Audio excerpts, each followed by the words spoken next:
চারপাশে প্রচুর মানুষের সাথে দেখা হবে, আপনাকে বিঠেলে এগোতে হবে, অনেক রকম কথা কানে আসবে। আপনি যেটা করবেন সেটা হলো ইগনোর। জীবনে কিছু মানুষ আবর্জনা ছড়াতে আসবে। লাইফ আপনার, চয়েস আপনার, ডিসিশন আপনাকেই নিতে হবে। নেগেটিভিটি যেখানেই দেখবেন, শতান সেখানে থেকে দূরে সরিয়ে নেবেন নিজেকে। শুনতে খারাপ লাগলেও সত্যি আপনি যাদের বন্ধু ভাবেন তাদের অনেকেই আপনার সর্বনাশ দেখতে চায়। তারা চায় আপনার কাটা খায় সহানুভূতি নামক মর্মের সাথে একটু নুন ছিটাতে। আপনি সিম্পলি সেই সুযোগটাই দেবেন না। অযথা তর্কে যাবেন না, বোঝাতে যাওয়ার তো প্রয়োজনই নেই। কেউ যদি আপনাকে মূর্খ বলে, তাই মেনে নিয়ে হেসে বেরিয়ে আসুন। এই যে আপনি সময় আর এনার্জি বাঁচিয়ে নিলেন, ব্যাস ওইটাই দরকার। যে যা বলছে শুনে নিন আর মুচকি হেসে থ্যাংক ইউ বলে নিজের সিদ্ধান্তটা নিজেই নিন। যারা শিরদাঁড়া সোজা করেন, নিজের সিদ্ধান্ত নিজে নিতে পারে, তারা আসলেই জীবনটা চেনে, বোঝে।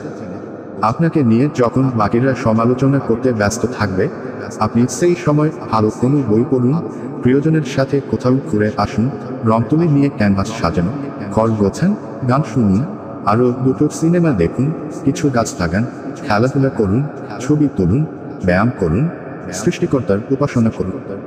মোদ্দা কথা হলো, তাদের কথাই ক্রিয়েট করবেন না। যা বলছে বলুক, আপনার কানে অ্যালেও ফেলে দিন। দিন শেষে আপনি জানেন আপনি কি, কেমন, আর এটাও জানেন যারা বলছে তারা আপনার কাছে জাস্ট ম্যাটার করে না। আপনার পরিবার এবং বন্ধুদের নিয়ে একটা বাউন্ডারি সেট করুন, একদম যাদের বুকে মিশে আপনি শ্বাস নেবেন, যাদের সামনে আপনি আয়নার মতো দাঁড়াতে স্বাচ্ছন্দ্য বোধ করবেন। ঠিক তাদের কাছেই নিজেকে প্রকাশ করুন, তাদেরকেই এক্সপ্লেন করুন, তাদের সামনেই চুপতে শিখুন, কারণ তারা আপনার শুধু ভালোটাই চায়।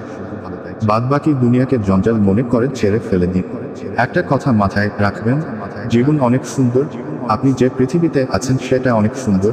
আপনাকে শুধু চলার পথে গজিয়ে ওঠা আগাছাগুলো অথবা কোণে কোণে বেড়ে ওঠা কাঁটাচোপগুলো দেখতে পেলে সাই কাটিয়ে চলে আসতে হবে। সব কথার উত্তর দিতে নেই, সবকিছুতে রিয়েক্ট করতে নেই, সবাইকে বোঝানোর কোনো প্রয়োজন নেই। এগুলো বাদ না দিতে পারলে লসটা আপনারই।